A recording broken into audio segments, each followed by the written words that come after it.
on peut dire ça comme ça. D'ailleurs pour revenir à Tokyo, il faudra que je repasse pour Fukushima et je reprenne un autre train. Donc là j'ai pris un taxi au lieu d'attendre le bus qui était pour d'ici 1h30, j'avais un peu la flemme. Donc là je paye un peu bonbon, enfin 25 balles quoi le taxi.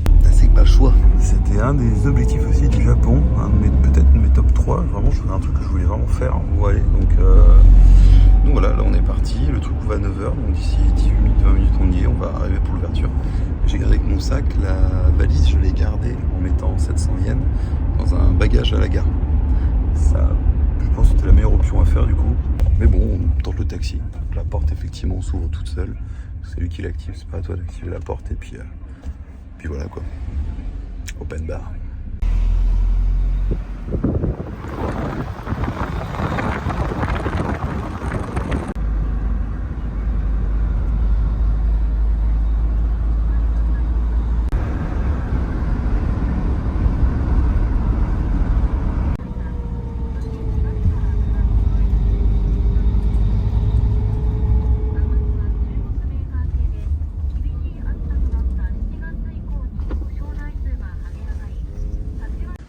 Savoir où bosse cette personne. Voilà, on est dans le Zao Fox Village qui ouvre à 9h du coup. Et bah, contrairement aux autres vidéos, petite vidéo en somme réac où clairement j'explique un passage au Japon. Donc je préfère le mettre à part dans une vidéo parce que j'ai peur d'une que ça soit strike parce que j'avais sans doute pas le droit de filmer là-bas selon les caméras et tout. Et ce qui est marrant c'est que quand on regarde certaines vidéos sur YouTube, ils mettent en avant ce lieu. C'est le village des renards, donc le Fox Village, Zao Fox Village. Et puis après je pense qu'il y a une protection des caméras, du truc, c'est différent de quelque chose comme le parc de Nara avec les cerfs et les daims en liberté, ou l'île des chats, où c'est vraiment un complexe un peu libre, que là, thématiquement, c'est des gens qui vont plus prendre soin des renards, s'en occuper. Et le dit endroit, en fait, est un peu vu comme sacré, comme on a pu voir avec les temples Inari, le mont Inari, où le renard est vu comme quelque chose d'assez divin, d'assez sacré, en tant que kitsune. Je pense que je peux commencer à rentrer. Allez, let's go. Alors, il y a des choses à respecter. Déjà, il faut savoir que le billet, tu peux l'acheter qu'ici. Si tu vois des trucs en ligne, tu ne peux pas l'acheter en mode c'est des gens qui essayent de t'arnaquer. Bah d'ailleurs, hop, Kitsune Inari. Et puis c'est parti, hein, voilà. Voilà, elle explique un peu tous les trucs à faire. Et il faut éviter en fait. J'espère qu'ils les font pas bouffer.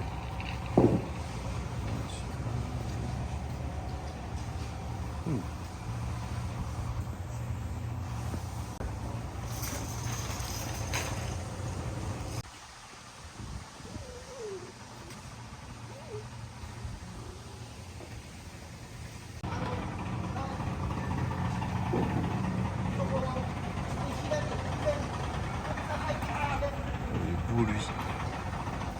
Marble Fox. Ouais, c'est un renard assez rare ça. Bon là j'avoue c'est pas terrible hein, niveau ambiance.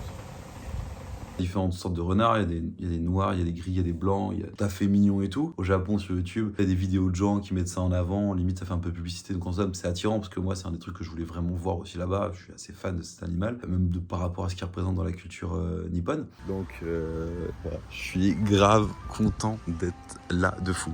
Mais c'est peut-être l'endroit où j'ai été malheureusement le plus déçu. Après j'ai peut-être avec le temps et l'âge, du mal avec les zoos et les captivités des animaux. Donc là, effectivement, qu'ils devaient prendre soin d'eux, mais déjà, en plus, je suis arrivé, il faisait pas non plus très beau. Ce qui est bien, c'est que je suis arrivé un peu tôt, donc quand j'ai pu filmer, moi, au début, j'ai oublié que je devais pas filmer. Et les Japonais qui me regardaient en mode, limite pas le droit de filmer. Ok, vous enfermez les animaux techniquement, donc en fait, je vois pas pourquoi je vais me priver d'un truc comme ça. Même après, ça fait des images et tout, pour moi, tu vois, comme souvenir. Mais j'avoue que c'est plus un mode un peu vidéo réac de la chose, en mode, j'ai pas si bien aimé que ça, contrairement aux vidéos que tu peux trouver sur YouTube. Donc là, je balance pas mal d'images où je me montre un petit peu comment ça se passe à travers tout le village. Au début, tu passes par des endroits où les animaux sont un peu enfermés. Donc peut-être que c'est pour prendre soin d'eux, parce qu'il y en a qui sont un peu, je sais pas, peut-être qu'ils peuvent être enragés ou pas à l'aise avec d'autres renards, donc ils sont pas mis dans le grand enclos en fait qu'ils ont. Du coup on a les trucs de rappel ici. Bon, en fait s'il prend le portable, il s'en bat les couilles, c'est pas leur problème, faut faire vraiment attention parce qu'ils peuvent te niaquer à tout moment. Et puis voilà, donc je garde bien le portable à ce moment-là avec moi et pas sortir de l'accès. Bon bah c'est parti. Il est un peu flippant en mode attention c'est les renards là, genre c'est pas un chat quoi. Et dans une des vidéos où je crois que je sais plus quel youtubeur, c'est un couple de youtubeurs il me semble, qui passe là-bas, tu les vois accroupis, du coup les renards viennent vers toi et puis ils te mordent. Et sauf que c'est déconseillé à mort de t'accroupir, de laisser tes objets, enfin sinon ils peuvent te déchiqueter tes appareils photo, tes vêtements et tout. Et dans leurs vidéos je voyais clairement te déchiqueter les trucs ou te faire mordre. Je me suis fait mordre par un renard et j'étais pas accroupi. En fait je suivais au loin un couple, moi aussi je la regardais un petit peu mais tu y vas doucement, je voulais pas brusquer les renards, vraiment j'y allais doucement et t'avais un peu une crainte, tu veux pas surréagir vis-à-vis de ces animaux, tu vois. C'est pas des animaux où tu vas être à l'aise avec eux, tu sais qu'ils sont dangereux, donc il faut quand même faire attention, même s'ils sont en somme domestiqués, c'est juste parce qu'ils sont foutus dans des enclos, donc domestiqués, oui et non, quoi. Ok, donc là, le renard, il m'a niaqué la jambe, genre j'ai laissé s'approcher, genre j'étais en mode vas-y, je bouge pas. Il arrive et bah, il m'a niaqué cet enculé. Vraiment pas faire de mouvements brusques. Il arrive, hein. On va se barrer, on va le laisser. Et je me rappelle à ce moment-là, j'étais pas très à l'aise en plus, il faisait limite un peu froid et tout. Et là, je vois le renard qui m'approche, du coup bah je bouge pas, je le brusquer. Il me croque, il me croque la cheville ce bâtard. Il me croque pas méchamment, donc j'étais pas en mode je saigne, mais j'ai quand même senti la morsure, j'étais en mode ok, je vais m'éloigner. Pas en courant évidemment, parce que toujours pas là pour brusquer, donc j'avance avec des grands pas. Et je vois qu'il me dit, bon attends, j'arrive. Non, frère, j'ai pas envie de créer un truc qui est chelou, donc je fais quand même le tour, je fais attention, t'as des chemins.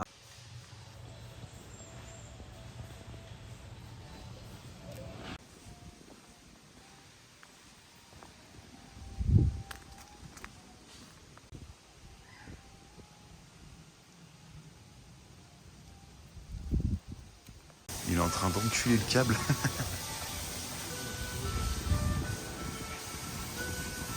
Il rappelle quand même ici que c'est un zoo dangereux, quoi. C'est pas rien. Il est en train de niaquer quoi ce con?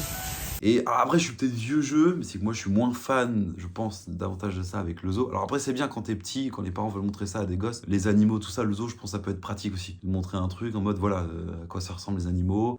Tu t'expliques le concept de pourquoi ils sont là et tout. Effectivement, il y a un truc pour se faire de la thune, mais aussi des zoos qui, je pense, sincèrement, prennent soin des animaux. Voilà. L'entrée aussi, je sais plus, j'ai dû payer peut-être plus de 1000 yens, je sais plus exactement. Et j'ai même pas payé l'entrée. Je crois que j'ai même pas payé l'entrée. Le matin, j'ai pas payé l'entrée, c'était de 9h à 17h. Puis après, j'ai repris un train en direction de Fukushima et direction Tokyo. Donc c'est vraiment un truc un peu isolé, un peu planqué, comme en somme l'île des chats, contrairement à Nara qui est un peu plus ouvert au public. Et là, pour le côté beaucoup plus agréable. Nara, l'île des chats, j'ai adoré, ça faisait un bien de fou. Que là, étonnamment, je me suis pas senti à l'aise. La vibe était très différente. Donc voilà, après, bon, les gens peuvent y aller parce que ça reste ouvert, ça reste un truc quand même, ça reste un animal qui, de même, est très respecté au Japon. Donc je pense que c'est pour ça qu'ils en prennent soin là-bas. En mode, ils ont un lieu pour prendre soin d'eux. Il y a pas mal de lieux comme ça au Japon. Donc en somme, c'est super bien. Et justement, pas forcément, ou imaginons, faire de la thune sur ces animaux par le biais des souvenirs et les entrées, mais c'est aussi pour, avec l'argent, récolter ce qu'il faut pour prendre soin d'eux, avec des vaccins et d'autres choses. Mais c'est vrai que le côté enclos, bon bah voilà, faut pas voir tout ce que tu vois sur YouTube, tu vois. Tu peux apprécier sur le moment, en vrai, trop. Surtout qu'il y a un moment dans l'année, alors moi je suis pas allé à ce moment-là, mais il me semble qu'au printemps, tu peux aller caresser des petits renardos. Ça avait l'air mignon, je me suis dit, ah, j'ai absolument voulu voir en mode kawaii un renardo. Mais voilà, en somme, je suis content de l'avoir fait quand même. Mais c'est pas un truc que j'aimerais refaire comme Nara. Comme je conseille pour que les gens y aillent, voilà, ça reste quand même très intéressant. Alors évitez de vous accroupir, vous avez pas le droit de donner à manger, faites attention à vos appareils, à vos vêtements et tout. Voilà, ça reste quand même des animaux un peu sauvages. Et à défaut, je sais pas si cette vidéo se fera strike ou pas.